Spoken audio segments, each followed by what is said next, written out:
एक बार फिर आपका मेरे YouTube चैनल हिंदी प्रभा में हार्दिक स्वागत है, अभिनंदन है। विद्यार्थियों, उम्मीद है कि आप अच्छे से तैयारी कर रहे होंगे। यहां पर हमने पिछले वीडियो में जो पढ़ा था उससे आगे बाह्य प्रयत्न के आधार पर अल्प प्राण और महाप्राण ध्वनियों के बारे में पढ़ेंगे।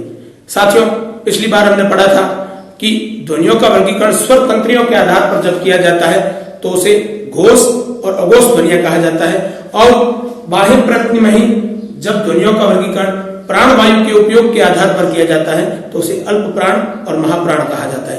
प्राणवायु के उपयोग का तात्पर्य यह है कि हम उच्चारण के लिए जो प्राणवायु काम में लेते हैं वह कितनी मात्रा में काम ली जा रही है। अगर अल्प मात्रा में काम ली जा रही है तो वह अल्प प्राण है, और अधिक मात्रा में काम ली जा रही है तो उसे हम महाप्राण ध्वनि कहते हैं। तो ये बाह्य प्रयत्न के आधार पर आप देखिए, प्राणवायु का कम उपयोग और प्राणवायु का अधिक उपयोग। प्रयत्न के आधार पर बाह्य प्रयत्न और बाह्य प्रयत्न के आधार पर अल्प प्राण और महाप्राण ध्वनियां होती है। अब आप देखिए, जब हम ध्वनियों का वर्गीकरण करते हैं तो क से म तक की सभी ध्वनियों को एक विशेष वर्ग में रखा जाता है, क्योंकि ये वर्गीय व्यंजन है और इनके 5 अलग अलग उच्चारण स्थान है। उसी आधार पर इनके 5 वर्ग हैं।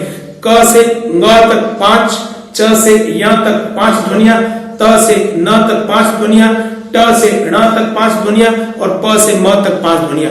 इन 25 ध्वनियों का हम विशेष वर्गीकरण करते हैं। हमने पिछले वीडियो में घोष और अघोष के आधार पर किया था, और इस वीडियो में हम अल्प प्राण और महाप्राण के आधार पर करते हैं। आप देखिए कि अल्प प्राण ध्वनियां जो होती है वो प्रत्येक वर्ग की पहली ध्वनि, इस वर्ग में क, च, ट, त, प, ये 5 ही ध्वनियां अल्प प्राण है। इसका अर्थ क्या हुआ? इसका अर्थ यह है कि इन ध्वनियों के उच्चारण में प्राणवायु का कम उपयोग होता है। प्रत्येक वर्ग की जो दूसरी ध्वनि है ख, छ, ठ, थ, फ, ये ध्वनि महाप्राण ध्वनि कही जाती है। और इस ध्वनि के उच्चारण में मैं भी आपको स्पष्ट करके बताऊंगा कि इस ध्वनि के उच्चारण में प्राणवायु का अधिक उपयोग होता है। इसे समझाऊंगा, स्पष्ट करूंगा। अल्प प्राण ध्वनि जो है यह प्रत्येक वर्ग की तीसरी ध्वनि भी अल्प प्राण कही जाती है। ग, ज, ड़, ग, ज, ड, द और ब। फिर प्रत्येक वर्ग की चौथी ध्वनि महाप्राण कही जाती है। घ, ज, ढ, ध, भ। और प्रत्येक वर्ग की 5वीं ध्वनि, अंतिम ध्वनि, जिसका उच्चारण अनुनासिकता के साथ किया जाता है, यह ध्वनि भी अल्प प्राण होती है। इस ध्वनि के उच्चारण में कम प्राणवायु का उपयोग किया जाता है। अब इसको आप समझिए साथियों कि कम प्राणवायु का उपयोग और अधिक प्राणवायु का उपयोग किस प्रकार से। आप देखिए, चाहे कोई सी भी भाषा हो, ध्वनियों के उच्चारण के लिए काम में आने वाले हमारे जो अंग है, कंठ, तालु, मूर्धा, दांत, ओष्ठ, ये तो सेम ही है। चाहे अंग्रेजी हो, चाहे हिंदी हो, चाहे संस्कृत हो, चाहे उर्दू, चाहे कोई सी भी भाषा हो, तो उच्चारण की जो व्यवस्थाएं हमारे मुंह में है वो सभी भाषाओं के लिए समान है। अब आप देखिए कि अल्प प्राण ध्वनि जो है वह अंग्रेजी के हिसाब से आपको समझाता हूं कि अंग्रेजी में क के लिए के लिखा जाता है, ख के लिए के एच लिखा जाता है, ग के लिए जी लिखा जाता है और घ के लिए जी एच लिखा जाता है। तो साथियों, जब अंग्रेजी में के बाद में ख की ध्वनि निकालने के लिए के एच लिखा जाता है, क की ध्वनि के लिए के लिखा जाता है और ख की ध्वनि के लिए के एच लिखा जाता है, तो ये एच से जो ध्वनि बनती है वह महाप्राण बनती है, क्योंकि इसमें ह का उच्चारण साथ में हो जाता है। क के ऊपर ही थोड़ा ह का वजन देकर और जब इस ध्वनि का उच्चारण किया जाता है तो वह ध्वनि बनती है ख। और इसी आकार के कारण प्राणवायु का अधिक उपयोग करना पड़ता है और इसी को जो है महाप्राण किया जाता है। इसको आप अच्छी तरह समझिए, क्योंकि हम ओठ के उच्चारण से अच्छी तरह समझ सकते हैं, क्योंकि हमें दिखता है, कंठ दिखता नहीं है। हम उच्चारण से समझेंगे इसको। प के उच्चारण में पी और फ के उच्चारण में पी एच, तो ये महाप्राण है।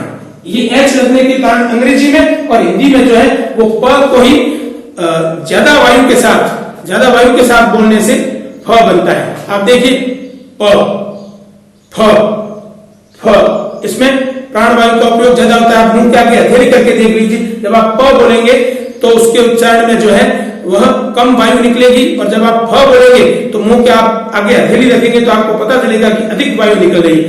प, फ, इसी से आप समझ सकते हैं अल्प प्राण और महाप्राण के अंतर को।